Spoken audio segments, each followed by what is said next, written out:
Hi guys, welcome to the Motorsport Chat and welcome back to Across the Pond. Yes, Across the Pond is going to carry on.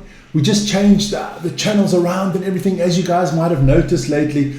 Out of one channel we made 6, we split it up because we had all the sports on one channel on Vic and Vern Sports Chat. Now we have the rugby channel, the basketball channel, the football channel, the NFL channel, the darts channel, and of course the sports channel where Across the Pond will be. So let's get straight into it. We're going to update you on the NBA playoffs. The NHL playoffs, we'll talk a little bit of Major League Baseball. I'll tell you where to watch all the NFL updates. We'll talk NASCAR. We'll talk IndyCar this week. Don't have a lot of time because we're only allowed 15 minutes because it's a new channel and there's restrictions. So I've got to talk quickly and do stuff quickly as well. There you go.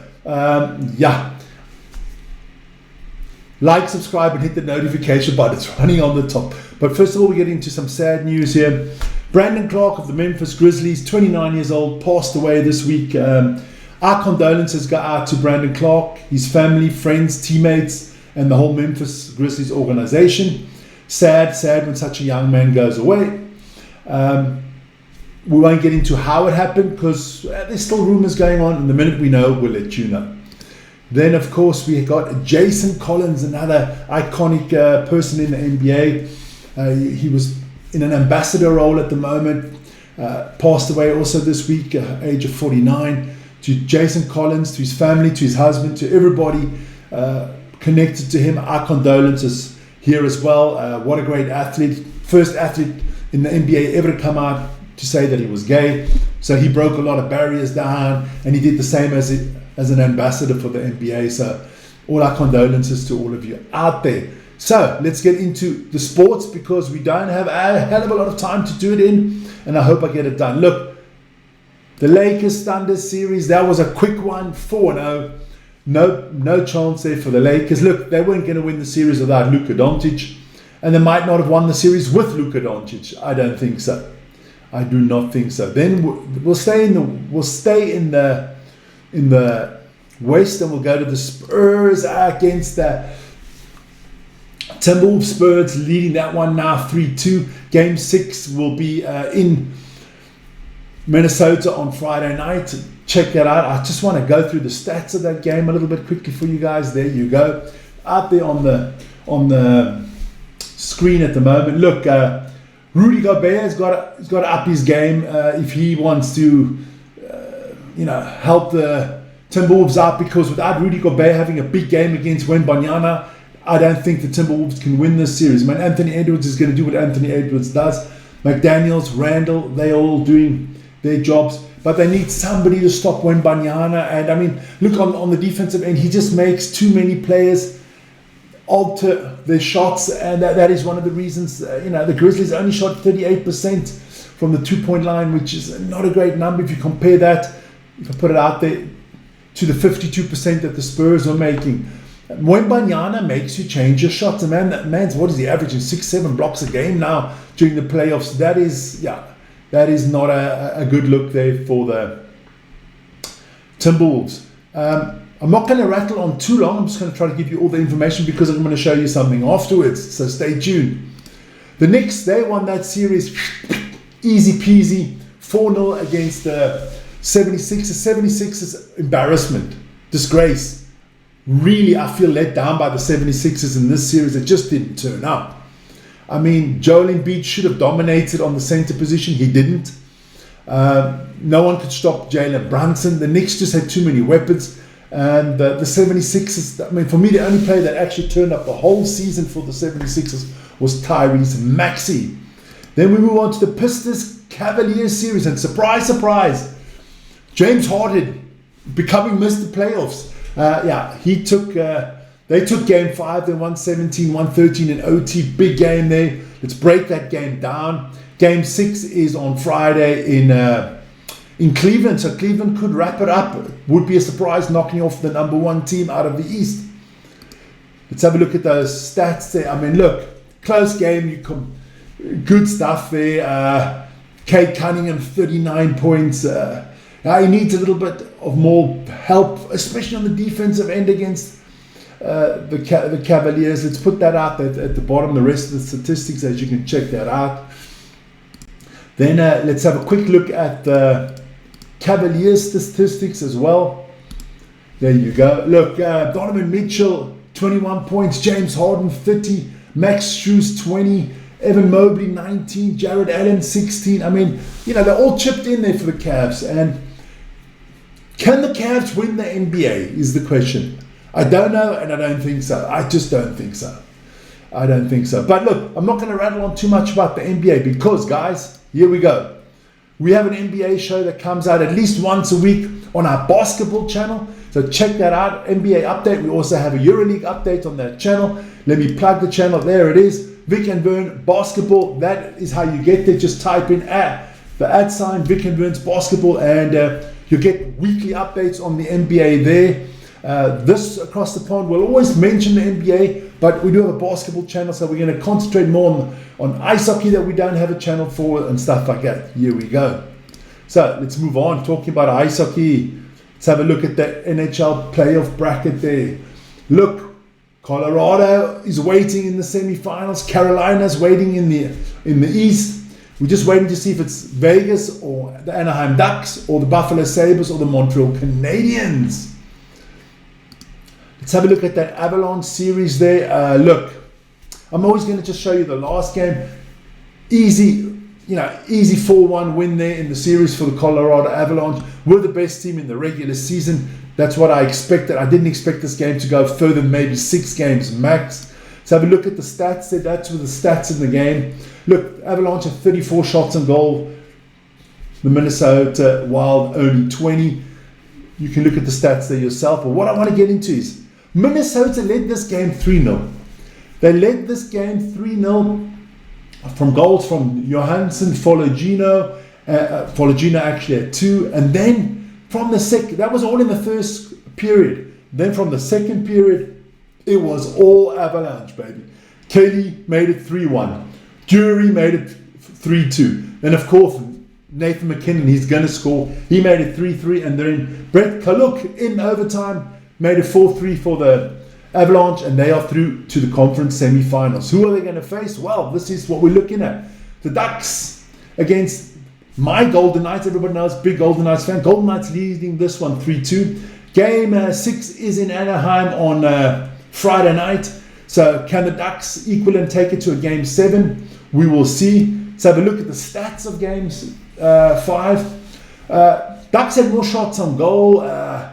Power play, there's the difference. 100% power play there from the Golden Knights. Penalty minutes.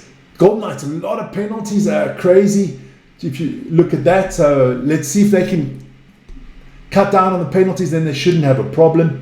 Goals, well, there you go. Saneke, he scored the 1-0 for Anaheim.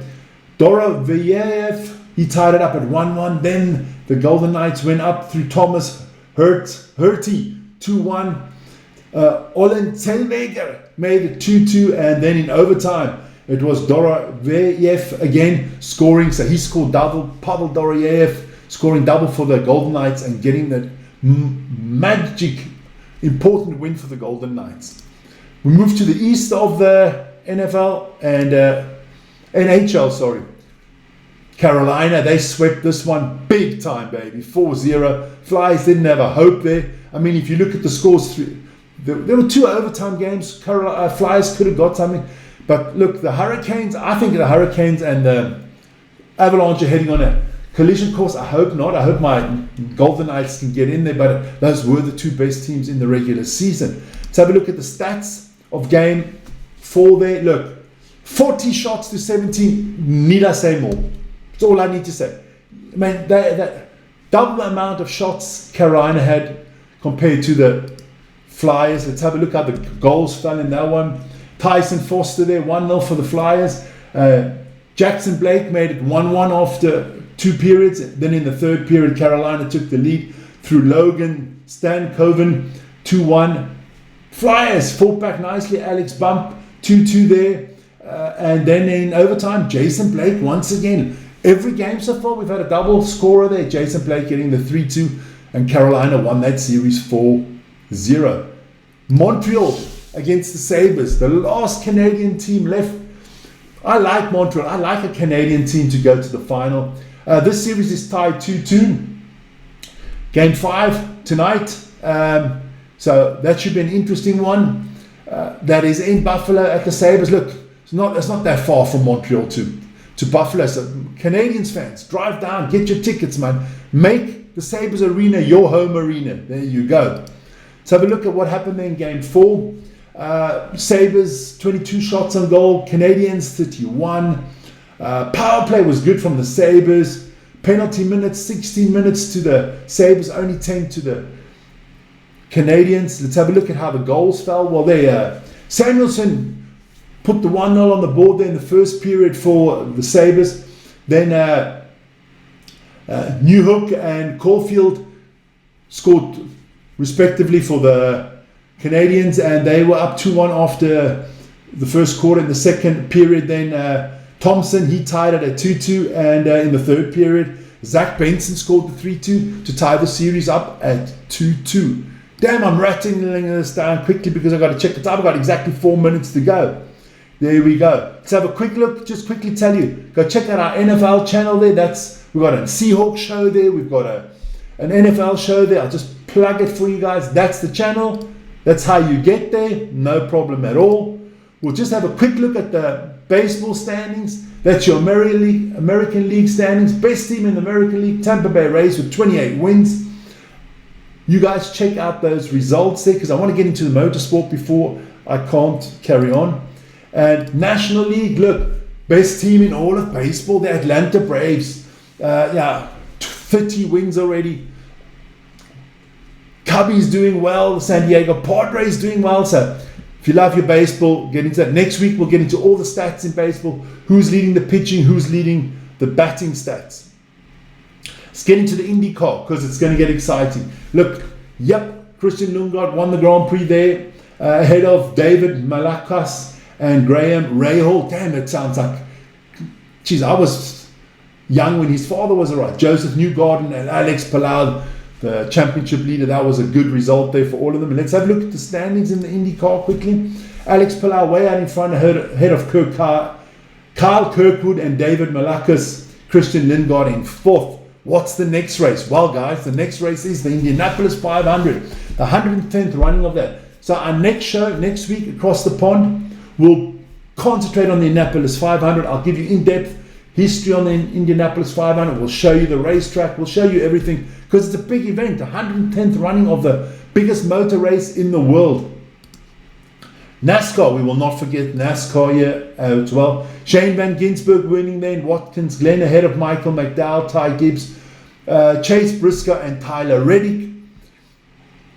Let's have a look at the standings there because I don't want to waste too much time. Tyler Reddick still on top ahead of Danny Hamlin, Chase Elliott, Ryan Blaney and Chris Buescher. Those are your top 16. Those would be the playoff contenders at the moment, so check that out. What's up next for the NASCAR boys? Well, on Sunday, it's the NASCAR All-Star Race. That is at Dover Motor Speedway, 350 laps or 350 miles because it's a 1 mile oval. So check that out on Sunday. We'll update you next week on all those results. And I'm through 13 minutes and 35 seconds. Good stuff, Vic, because I'm only allowed to use 15 minutes. But don't forget, check out all our other channels. We have a rugby channel, a basketball channel, a football channel, an NFL channel. Football, that's soccer for you Americans. We have a darts channel, big darts tonight as well, so check that out. But Across the Pond is officially back. We're going to start doing the cities again. The minute I can do videos more than 15 minutes, we'll be doing that. Guys, that's it from me. That's from Across the Pond. Hope you enjoyed the show. Remember, always stay healthy and see you guys soon. Ciao, ciao.